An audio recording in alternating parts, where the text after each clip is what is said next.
A very good afternoon to you. Thank you so much for joining us on our weekly roundup. My name is Patricia Lukoma Mpango, and straight away into the news. President Yoweri Kaguta Museveni inspected and assessed the readiness of various infrastructure projects ahead of the 19th non-aligned movement and the group of 77 of the G77 plus China Third South Summits.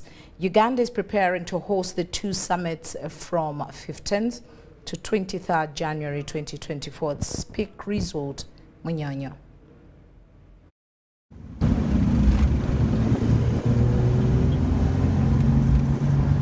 President Yoweri Kaguta Museveni has inspected Kampala infrastructure projects ahead of the 19th non-allied movement NAM and the group of 77 plus China Third Summit slated to be hosted by Uganda from 15th to 23rd January 2024 at Speaker Resort, Munyonyo, Kampala.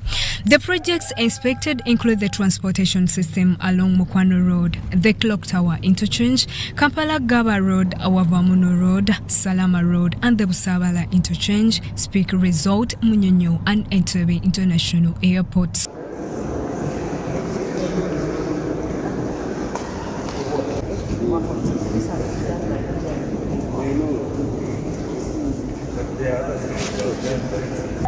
Throughout the inspections, the President interacted with the local communities, workers and project stakeholders, acknowledging their contribution and valuable input, emphasizing their collaboration to ensure projects meet the needs of the people.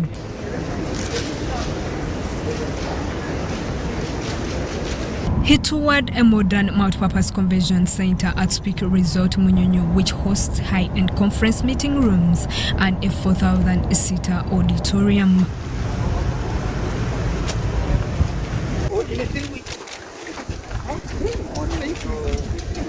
He was informed while at the airport that the facility has been upgraded with the latest CCTV camera technology and that the new terminal is twice the capacity of the old one, expected to take in more than 3 million passengers per year. The building was 1.2 meters deep and that reached levels. We have worked on the air conditioning system, firefighting system, CCTV, public address, and then this was a big right.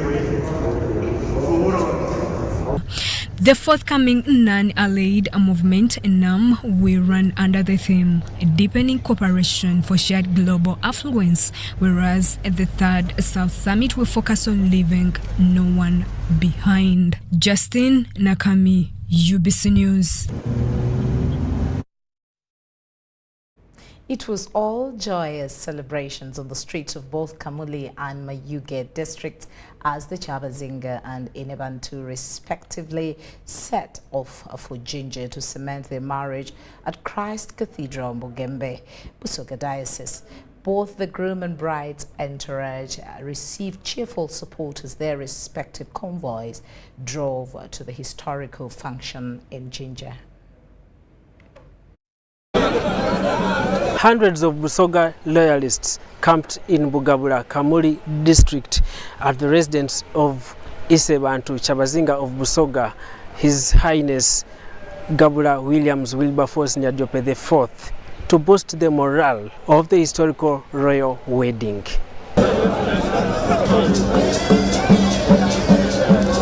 Sooner than later, the Isebantu of Busoga, Gabula Nyadiope Wilberforce IV, came out of his house amid cheers from the large gathering. Chabazinga Nyadiope IV took a minute of waving to the large gathering, which later joined the procession to Jinja town.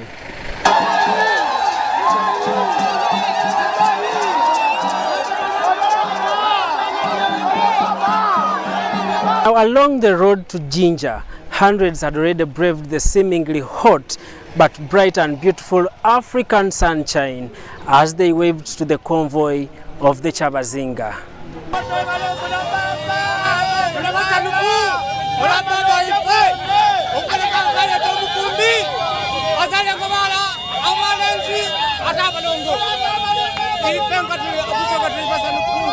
Lero lwaife lwa baba Busoga yona yona abali tubona mwena emuli abasoga tuli basimu mwebale.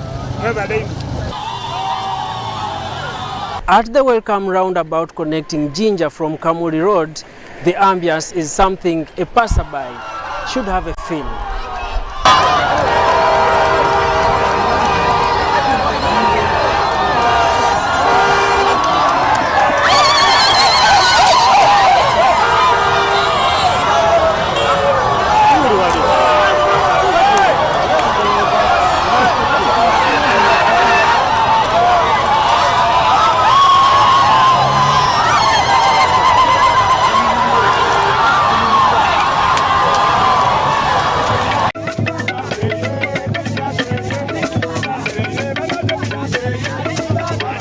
The Isabantu Kyabazinga of Busoga, Gabula Nadiope Wilberforce IV, reached the church at exactly 11 a.m. and was accompanied to the altar by the Katukiro of Busoga, Joseph Muvawala.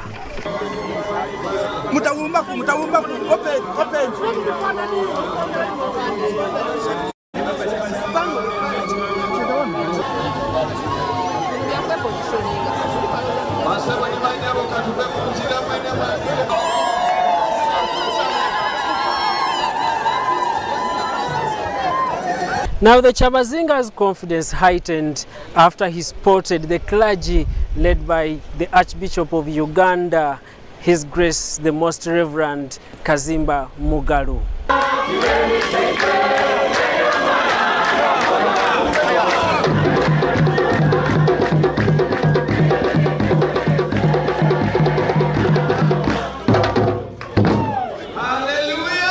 As this was all happening, the mood was not so different in Mayuge, where the Inabantu Jovia Mutesi set off from her parents' home to Jinja.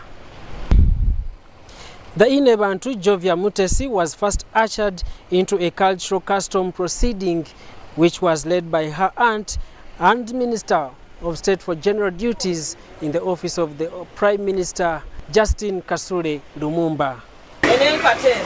Wedati amisako ensu webe gatekola ki gatesagasagana amadi gainogo gebulungi enkateno mama eno yoido okutanga kwa akasaka bo ofumbi akasaka kai ofumbi eibali bo bako ojo kuibula kuno kwoti amisa wabo tati amisa kainzo kwewonzeka kakola ki kasado omusoga omufumbire empande dino.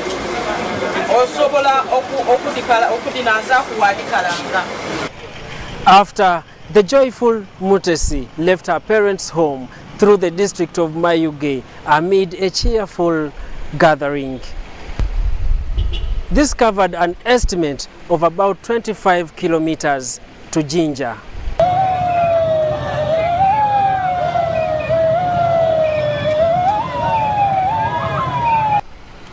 The Inabantu Jovia Mutesi later arrived at Bugembe Christ's Cathedral Church of Uganda, Busoga Diocese, to meet the congregation, including the Nabagereka of Buganda, Sylvia Najinda. Inabantu marched to the tunes of the Chisoga rhythm, fighting hard to control the tears of joy. Accompanied by her father, Stanley Bayole, the Inabantu was well received by the Archbishop Kazimba Mugalu.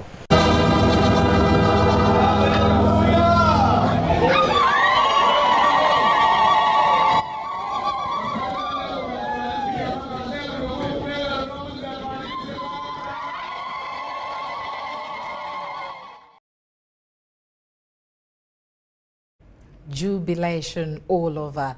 Now the much awaited royal wedding of the Kyabazinga of Busoga, His Majesty King William Gabula Nadiope IV with Queen Jovia Mutesi from Mayuge district was an event that attracted many people from within and outside Uganda.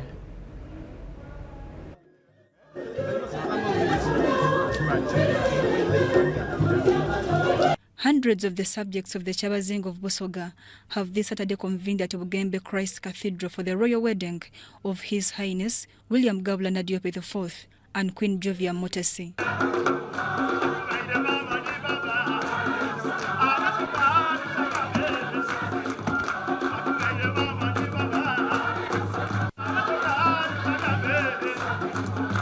After all guests had taken up their seats, the king himself made his way to the tent that had been gazetted for the church event.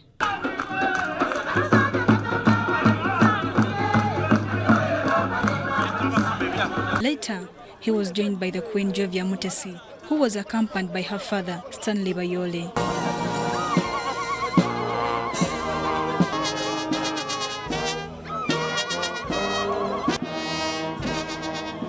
And there the wedding service commenced.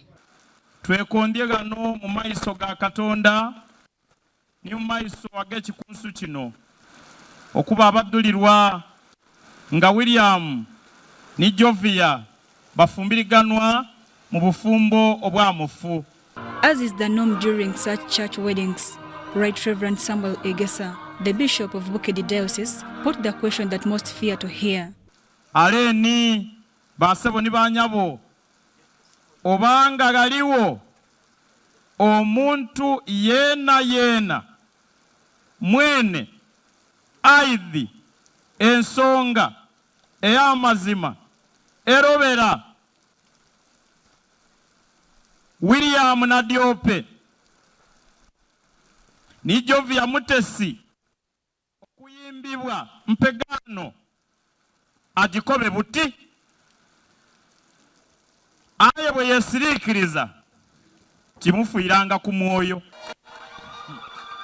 The Church of Uganda Archbishop, Right Reverend Stephen Kazimba Mogalo, was the main celebrant. So if either of you knows a genuine reason as to why you shouldn't be joined together in holy matrimony, would you please declare right now? And this was the moment when each of them took their marriage vows. This is right this year. This is my sincere vow. The couple then tied the knot. Jovia Mutesi, I give you this ring as a sign of our marriage. With my body, I honor you. All that I am, I give to you. And after this, no one can divide what God has put together.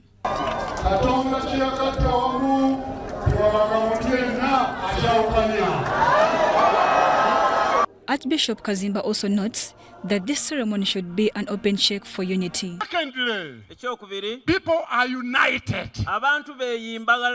People are united. Now, the Muslims are here. The Catholics are here. You can see the Anglicans are here. The Pentecostals are here. The Basamize are also here. The politicians are here. I can see politicians of yellow, of red, of blue, they're all here.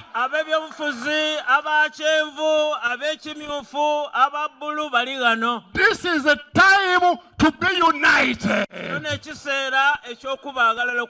It is a time to jubilate because Inebantu is in the house. In attendance were cultural leaders from Eswatini, Buganda's Queen Sylvia Najenda, Toro and Bunyoro princes and the princesses, among other dignitaries. Government officials included the Vice President of Uganda, Jessica Alupo, Deputy Speaker of Parliament, Thomas Tayebwa, Ministers Rebecca Kadaga, Joyce Nabosa Sebogwao, Kasule Justin Lumumba, and Rukia Isanga Nakadama. Former Vice Presidents Edward Sekandi and Specioza Wandera Kazibwe were also in attendance. From church, the newly wedded couple hosted guests at Igenge Palace in Jinja District as they kick off a new era of their life. Mary Namkose, Robert Onyango. Well, thank you very much there, Mary, for that update. Now, President Yoweri Kaguta Museveni has congratulated the Chabazinga of Busoga, William Gabula Nadiopi IV, and his Queen Jovia Mutesi upon their special day of holy marriage. In a speech delivered by the Vice President, Right Major Jessica Alupo at Christ Cathedral Embassy, Christ Cathedral Bugembe in Jinja, the President expressed gratitude to the Chabazinga for choosing a life partner. The Most Reverend Kazimba Mugalu at Christ's Cathedral in Jinja. It's not good for Chabazinga to be alone. It's not good for people to be alone. God saw everything he had created was good. President Museveni was represented by the Vice President Jessica Alupo, who extended his warm greetings to the people of Busoga, with a special mention to His Highness and Queen Mutesi. His Excellency the President congratulates you, Your Highness, and the bride on your very special day of the holy matrimony. President wa Uganda alikoza yozaino baba Chabazinga nine bantu kuna kula no olwenda ulo lumfule bufumbo bwa mufu. He thanks you, Your Highness, for getting a lifetime partner, because it is very important to have a lifetime partner, because a family is the nucleus of society. The President thanked the Chabazinga for visiting the Umukama of Bunyoro Kitara and highlighted the importance of culture in promoting unity among the people. In visiting the Royal Highness of Bunyoro Kingdom, you clearly showed that there is interconnectedness between these kingdoms. And His Excellency the President asked me to mention to you, together with other cultural leaders present here, that it is very important to always demonstrate and clearly expose that interconnectedness between us and among us, and he would like the kingdoms to always clearly bring out what brings us together, what connects us together, rather than the differences. He gifted 20 cows to the couple on their wedding day as a customary gesture, signifying a warm welcome to the bride. And therefore, he has offered you 20 cows, which is a custom according to him, to welcome the incoming bride, because he is on your side, Your Highness, as your parent. So he is welcoming the bride with 20 cows, which I have brought, and he said it is called Okulabuchira. But in my capacity also as a Mutesi, Your Highness, the Mutesi of Bugweri, who is from Teso, I came with physical cows, two physical cows. I heard His Grace saying that one of the reasons for marriage is procreation. Procreation means we are going to have children very soon, and therefore the children must drink milk. And those cows, according to the vet, when one is having a calf, one will be in calf. So at all times there will be milk in the palace for those children. The Deputy Speaker of Parliament, Thomas Taibwa, was also part of the congregation, dominated by a collection of politicians, top public figures, and royalty from all over Uganda and beyond. I'm glad and I'm really happy to say that you remembered that you got authority from God and you have come back to God, the Most High, to bless your wedding. And I'm sure the moment you anchor whatever you do on God, nothing will fail. This marriage we've all witnessed, I'm extremely sure and very sure that it will surpass all expectations, because we shall continue praying for you and wishing you all the blessings. The first Deputy Prime Minister and Minister for East African Affairs, Rebecca Kadaga, congratulated the couple and thanked the people of Busoga for welcoming the Queen. The ceremony was graced by a number of dignitaries from central government, and cultural leaders from other kingdoms. I love the Kyabazinga. He knows how to make choices. You know, he supports the younger people, and he supports football, and he loves Arsenal.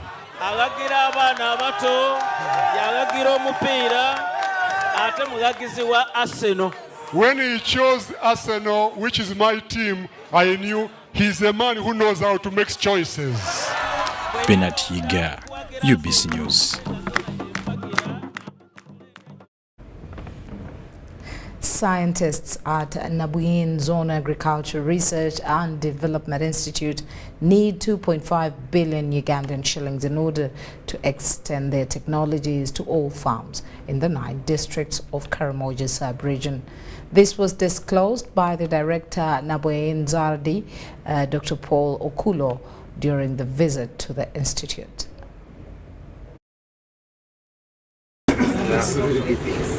Nabuin Zono Agriculture Research and Development Institute in Lolenge Duat Sub-County, Nabilatuk District, is responsible for producing technologies that can fit the 2 arid areas of Teso and Karamoja sub-regions.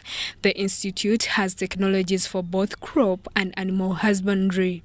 Dr. Paul Boma is a livestock scientist at Nabuin Zadi. So that is one attribute. But one thing, they will produce a very small calf, but that calf once delivered grows so fast. The feed conversion is very good, very big, and within 9 months that animal is weighing between 150 to 190 kilograms live weight, which it cannot be acquired by the calves. Boma narrates how the institute is overwhelmed by the high demand for artificial insemination. We have had a group of farmers from Amudat, totaling to 256. They came together. We asked them to go to the district veterinary officer's office and register, and they have given us that number. And then in Kotido, we have 132 farmers.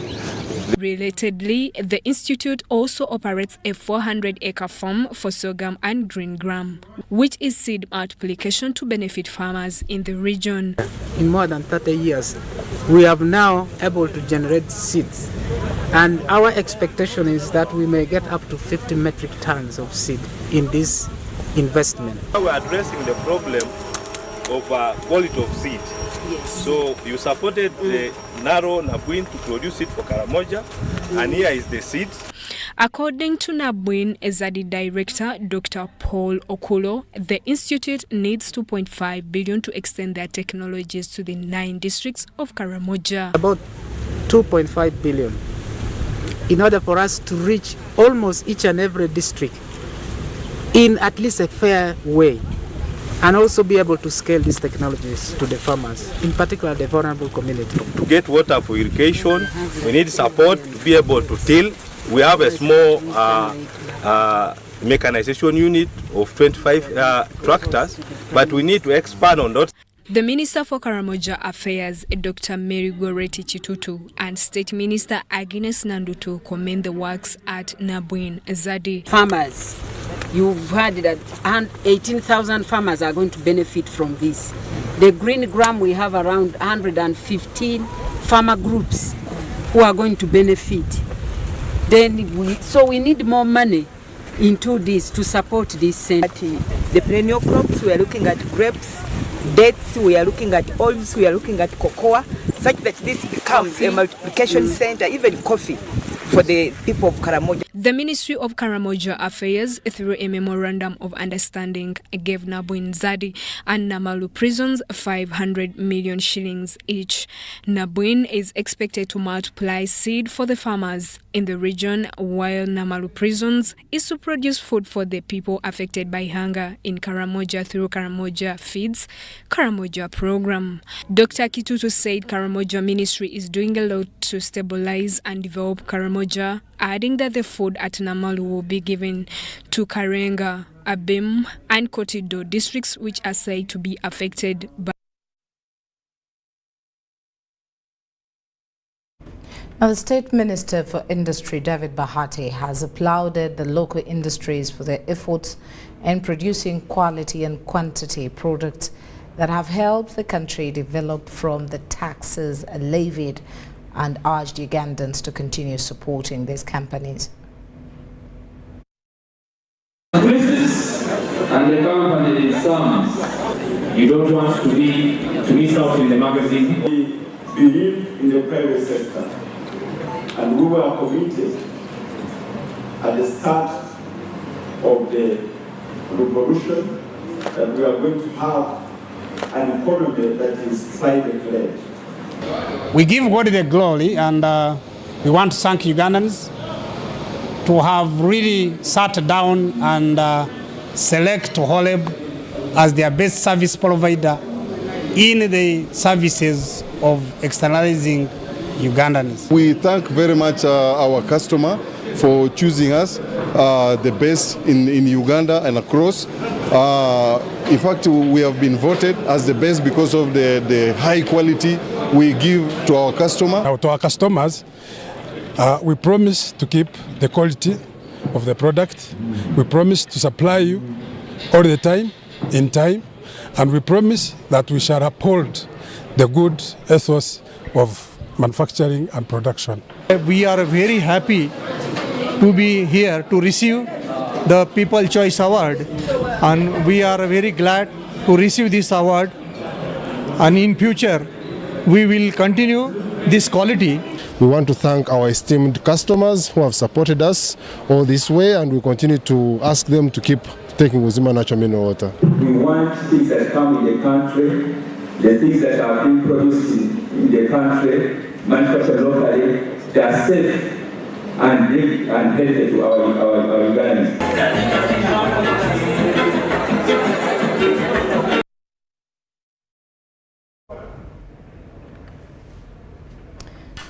Well, government has been tasked to strengthen its commitment to ensure quality education, raise public awareness, and hold perpetrators accountable to facilitate and give an open discussion on the need to prevent and eliminate stigmatization and affirm dignity and protection of rights to survivors and victims of human rights violence. Abuse and exploitation of children are not only violations of human rights, but also public health problems with significant consequences for global health and development. By acknowledging and actively participating in the World Day for the prevention and healing from child sexual exploitation, abuse and violence, the global community can work collaboratively to protect children, promote healing, and eliminate these grave violations. So it's very important that the community gets to know their role, the leaders get to know their role, so that we can curb sexual violence as a whole, because everybody has a responsibility to play. The inadequate action and measures to address these root causes of child exploitation, such as rising inequalities, deepening poverty, and structural discrimination on intersecting grounds, continue to worsen situations that expose children to exploitation, abuse, and violence. Also, when they go to these structures, most of the structures, they don't know even how to handle these cases. So most people prefer to step back at home and deal with their own issues, and yet this affects our dear children. So child victims and survivors of such crimes endure long-lasting negative impacts on their physical, mental, and sexual health and development. The trauma experienced by these children may even amount to torture and other cruel, inhumane, and degrading treatment. And we work with the health centers to see that reports can be given so that the process is faster. Many victims and survivors hesitate to disclose their experiences due to shame, hindering the pursuit of justice, rehabilitation, and support.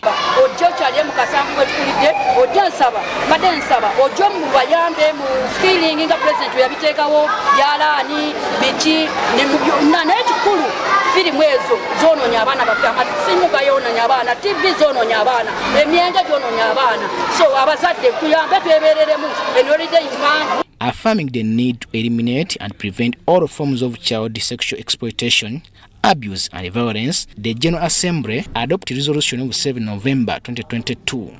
The resolution proclaims 18th November of each year as the World Day for the prevention and healing from child sexual exploitation, abuse and violence. Robert Katamba, UBC News.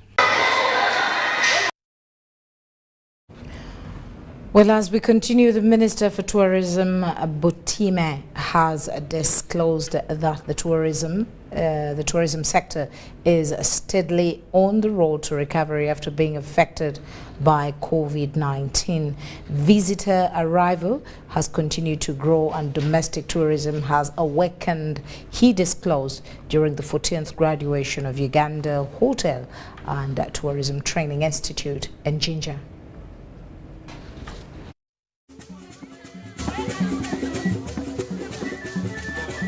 Uganda Hotel and Tourism Training Institute Jinja has today graduated over 100 students in different courses. Minister for Tourism, who officiated the 14th graduation ceremony for Uganda Hotel and Tourism Training Institute, says that government will continue long support to the tourism workforce. I congratulate all those persons whose names have been read. Minister Butime also added that the graduation of the students is a sign of progress and response to the industry. Tourism is therefore steadily on the road to recovery, I can assure you. Employment in the sector has been greatly affected during COVID, with losses up to 70%. But equally, the skills sets had also been affected as many workers left the industry due to prolonged closures and economic pressures that were rather uncompetitive. The principal for UHTTI, Kawere Richard, advised the graduates to apply the knowledge and skills imparted in them responsibly. So once you've been skilled to this level, all we expect from you is to go and put the knowledge to use, either being an entrepreneur. I've made it and I've made them proud. Just hearing and his name being read, getting the first class. I was in the same institute, but I failed to score what he scored. I was challenged, and hearing him getting the first class, I'm so happy for him. My sister is graduating with a diploma in tourism management. It has been a very interesting journey because I've been involved in the whole journey right from the start. So her success is equivalent to my success. Kenneth Tanaba compiled this story. Now, Christians have been warned against the so-called false prophets and have been urged to follow the Bible entirely. This was after the debate on social media on who is the true teacher or pastor and what should be followed as truth. I have seen, experienced, heard, and because I have Christ in me, I could tell for real that this is a true prophet from God. But I want you to know that as much as there are false prophets, there are also false teachers, false apostles, false. My work is not to look for the false. My work and my call calls me to look for Christ, preach Christ, witness for Christ. And when I meet you, I can know that Christ in me is relating with a Christ in you. The wisdom of how to actually identify a true prophet, the Jesus way. You know, that document in itself is so self-explanatory that you find that there is a way the world has presented that assessment and there is a way Jesus presents it. So my takeaway is you can only know the false by knowing the true. And using the same example in that document, you realize that on average, people go to work and do business more times than they go to pray. Yet, you do not find the discussion of fake money. That is the first thing that makes this debate of false prophets suspect, especially among those that magnify it. You get where I'm coming from. So ideally, people engage more in business, work, things that are monetary. You would expect the debate about fake money to be on the top, but it is not. And then something to do with God, and that is the first indicator of suspicion in those circles, that those who propagate those things actually are the false prophets. We don't have a certain standard set out there that we shall place on you, or litmus paper which will show us that this is correct or false or true. What tells us is Christ in us, because Christ calls the prophet, puts the message of God in the prophet, and the prophetic voice carries the testimony of Christ. And when you're born again and you know the Lord Jesus, the moment you hear the message of the prophet, the presence of the prophet, you see the testimony and listen to the testimony of Christ. That tells us the truth about the prophet. I don't think that just because many people doubt he's a true prophet is a relevant debate. All believers of Jesus Christ know that Jesus they believe was also doubted. So the fact that Jesus was doubted did not make him false. And in my opinion, their debate is irrelevant. Getting down to him being a true prophet is seen by how God backs him.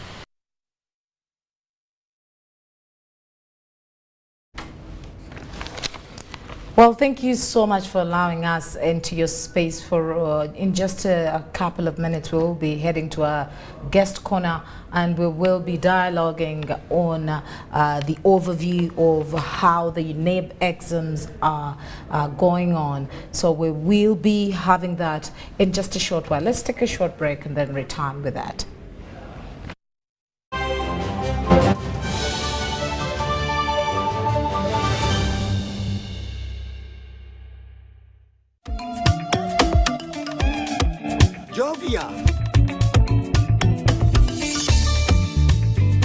Ng'oyolekera ku lugendo luno olw'obulamu, nkuwa ekirabo eky'amaanyi agatazizibwa, amaanyi okulabibwa n'okuwulirwa mu mawanga ag'ewala ennyo, okutuuka buli wamu nga yadde togenzeeyo, ensi yonna ng'ekuli mu ngalo.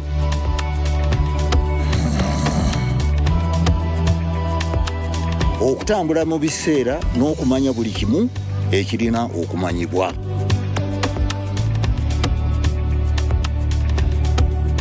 Jovia, kino kye kirabo kyange gy'oli.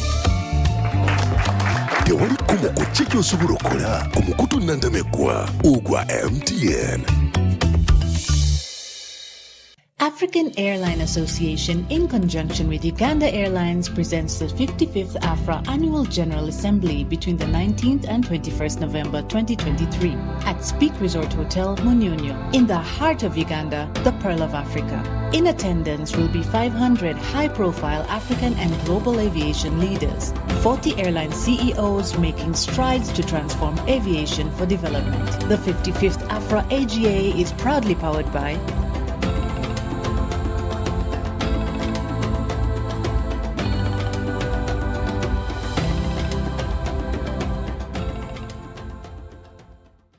era tutukanga olw'omuntu nti nigasita ndala mukaaga itaano sita isatu ash onige yes ngawo bakubuuza machanti nga bamubuuza machanti code nga tumukoba atamu nsanvu bino olumalirizawo ng'atamu esente dali kuwayo kumbaga ya mwenemu saawa eneyo nga kyabazinga amwebaza nga tweyongere kai tujja mu kyalo ekindi ekikoba embaga olunawa luti nga mwira tulija kumala kai tweyongere emyezi mukaaga nga tukasomesa abantu momope baba embaga ya mwenemu eriyo nga 18 kai emyezi omukaaga gyoli kwongeramu ojaji oyidine bya momope abantu yembite yona bandeta momo ono ne bibali kumpaka ne bya momo pabidi tyama kupikipiki ojo bisomese muleke musoni we tyama ja baba tuka bulungi Simbulembalas.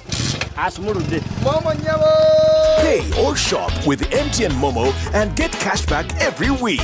It's free of charge. Use the Momo app or dial *165*3#. Juko. Yo. Wachiko. Check the shopping, man. What's your secret? Haven't you heard of the parish development model PDM? Yes, I did, but I thought it was just a talk. No, Sebatia. It is real. I and a few friends together formed a circle, accessed money from the PDM, invested in a portrait project, and now things are moving. Juko. I thought I was one of your friends. You are. But you left me behind. I didn't leave you in poverty. What you do, just visit your LC2 chairperson and your parish chief and start the process of economic transformation. Just like that. The parish development model is an initiative from the government of Uganda through the Ministry of Local Government designed to transform all lives of Ugandans for the better. PDM, my parish, my development, my life.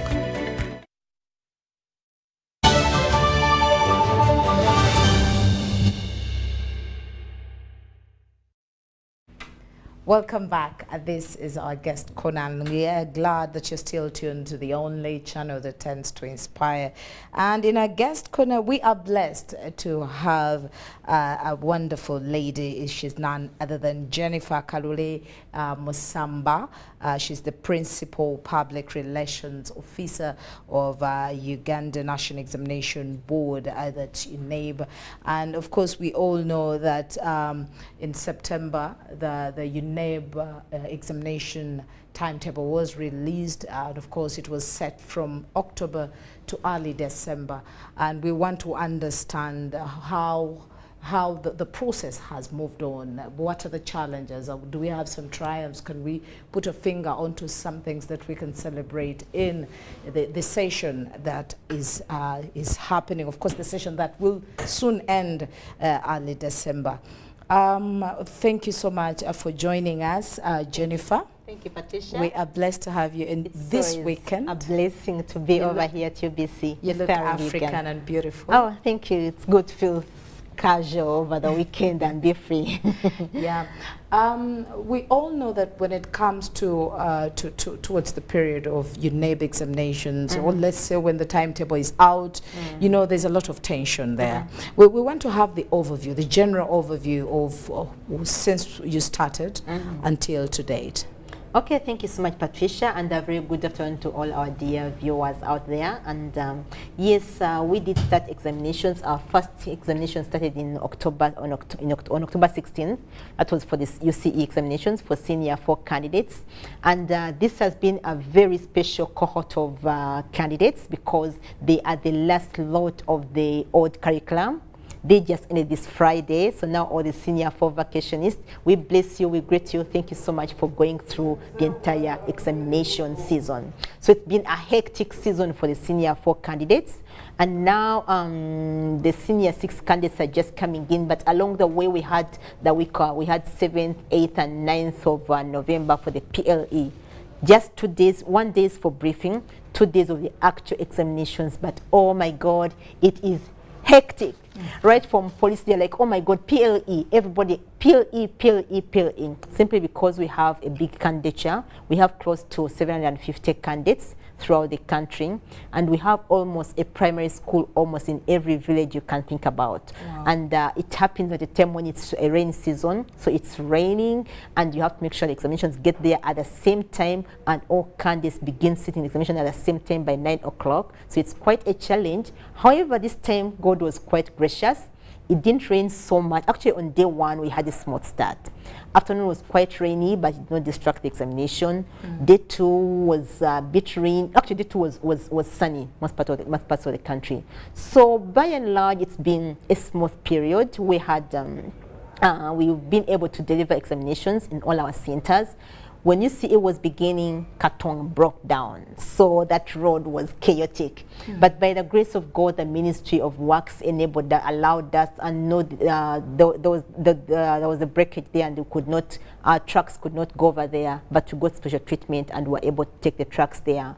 And then we had another overflow of another road that also broke down. So it's been up and down, but somehow, fortunately, everybody is concerned about examinations, and we have a lot of support from everybody, starting from the media people, the security personnel, the local governments, and today we want to say thank you. Our theme this year was integrity and security in the management of examinations is a joint responsibility, and I must confess we have seen joint responsibility.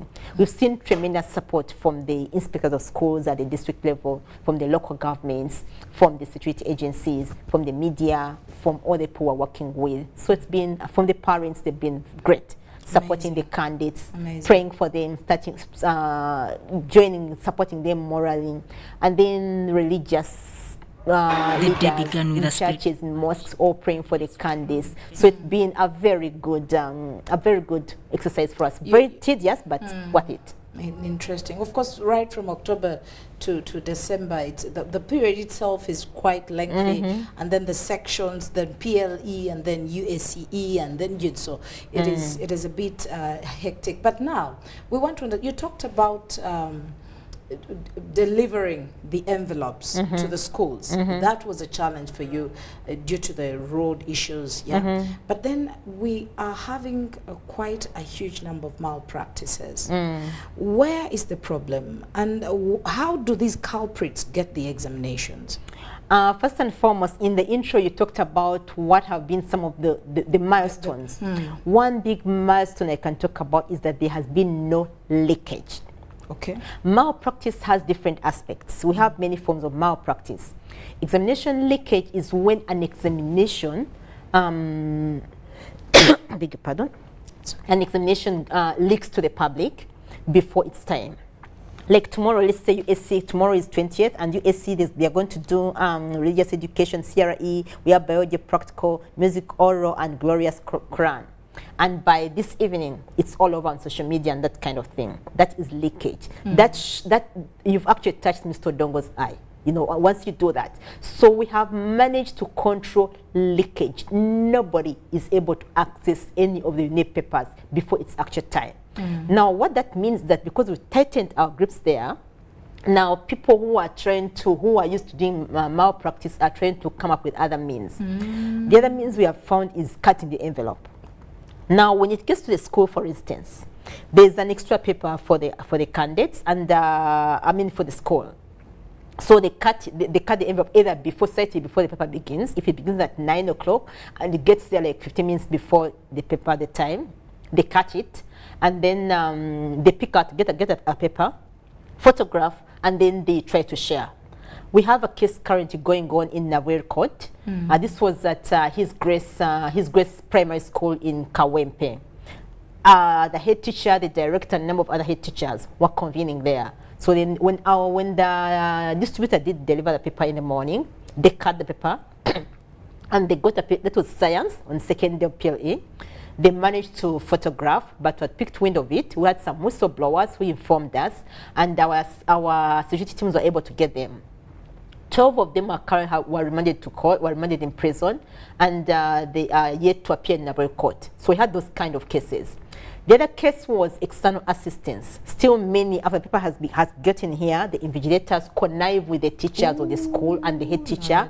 So they try and copy the right answers for the candidates. We have a case currently going on. It was Cardinal Subuga here in Kampala, Cardinal Subuga Primary School in Endeavour, and about 9 invigilators and teachers were taken to Chibuye Police Station. The case is currently being investigated because the subject teacher who actually wrote the answers is on the run, and the secretary who actually photocopied is also on the run. However, the invigilators were given copies and they were given to the candidates, and that is when our scout came in and they were all rounded off and were taken to prison. So they are out, rather to police. They are out on bond as they're trying to search for the other 2 who are on the run. So we've had so many cases of external assistance. where an invigilator writes on the board amazingly and with the impunity. And you're like, oh my God, what are they thinking about? That shows that there's been connivance between the school and the invigilators. And that is what we really want. No, we have to eliminate. Yeah, we have to eliminate that. And then there is impersonation, where the head teacher registers deliberately Patricia, who is bright. They know they are going to sit for Jennifer. Patricia maybe is in senior 2 or senior 3, or we had that senior 4 where someone was sitting for, someone is an S5 student sitting for an S4 candidate. Even S2 sitting for P7s. We have many cases of impersonation. In some cases, like primary and in UCE, these are minors, so it's a bit tricky. However, for USCE, we also have cases of impersonation, and we want to caution the senior 6 candidates. You are adults. You are going to be tried in court on your own. Impersonation, according to the UNEP Act 2021, once somebody is caught, you are liable to being imprisoned for either 5 years, or you pay a fine of 20 million shillings. Most of our cases, the fine is between 5 to 10 years of jail, or paying a fine of between 20 to 40 years, 40 million shillings. But of course, this depends on the discretion of the judicial official. So we have a number of cases being in court. But most importantly, we want to caution the USC candidates who are doing the examinations, please do not get involved in any form of malpractice. Don't let anybody give you poison on your phone thinking that it's what's going to come the following day. You are going to be disappointed. Be steady, do your own personal revision. You can do your discussions, but don't get involved in any form of malpractice, because it's detrimental. Your results can be cancelled, and you can lose out entirely. We just want to urge them to be disciplined. Hard work of 4 years, hard work of 6 years, or being district. Just a day. Yeah, the cases of indiscipline. It's also one of the things that can lead you to being cancelled or eliminated. Do not shout at the examiners, or rather at the invigilators or UNEP officials, even in your own schools. We have a school where it was a senior 3s got involved in a strike in Lugazi, I think somewhere in Lugazi. And then the school, they all had to be, they all had to be suspended. Of course, we had to work with the police to make sure the candidates stay there, because UNEP examinations are done at a particular time. You miss out, then it's up to you.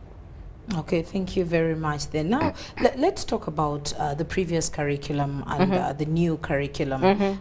Delve a little bit into that. We want to understand those who missed, and then those who are going to participate, who are already participating in the new curriculum. Are they embracing it? What's really happening in there? Thank you so much. Oh, the new curriculum, it's quite exciting. And one of the things that we are doing at the board is that we are working right now to prepare ourselves for the new curriculum, because the current senior 3s who have been promoted to senior 4 are going to be our first cohort of candidates who are going to sit in the new curriculum. Meaning the senior 4 candidates who sat this year are our last cohort officially of the candidates who were assessed under the old curriculum. However, as a board, we are aware that we always have some outliers. We have people who may fail and wish to get better grades. We have people whose results are likely to be cancelled due to malpractice. We have adult learners who usually register with us in halls. And then we have people who did not register for some reason or the other. So we are thinking there's a group of people who are likely who need this transition period. So as a board, we have written a policy and we have made a proposal to our ministry. We hope to discuss it very soon.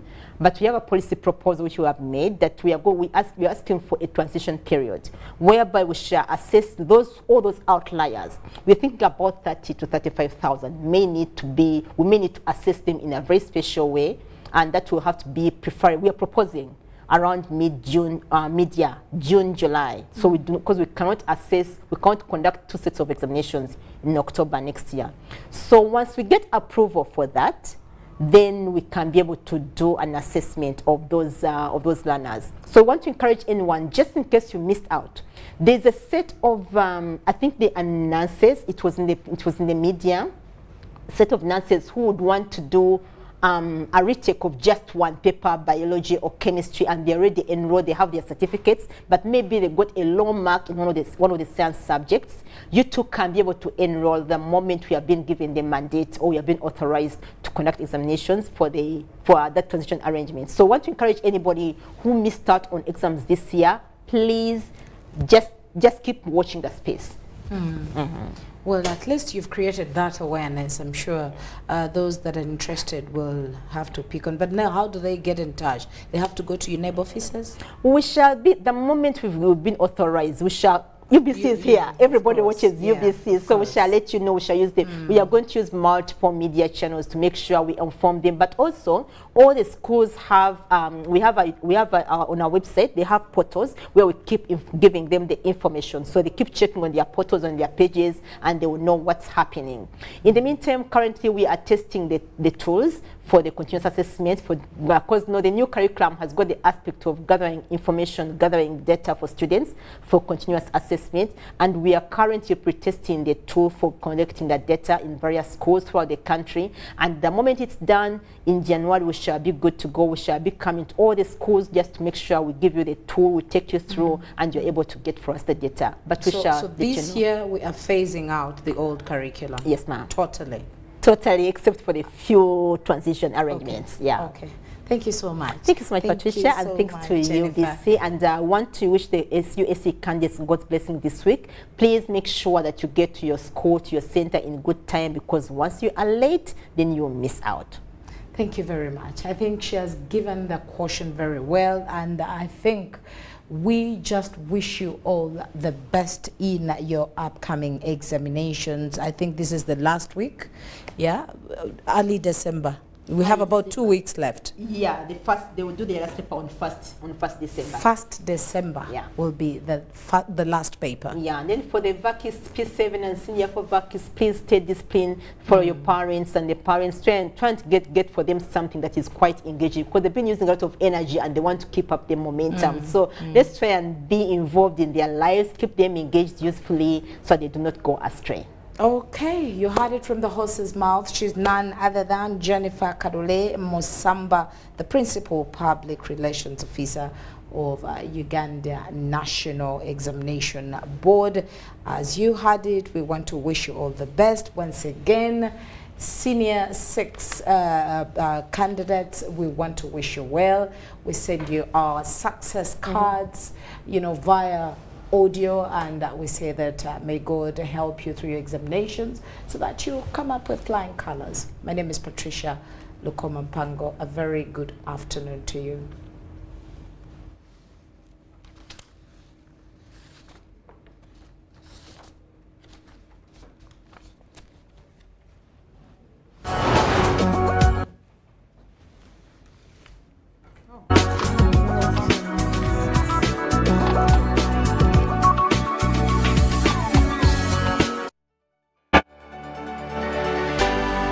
UBC, inspiring Uganda.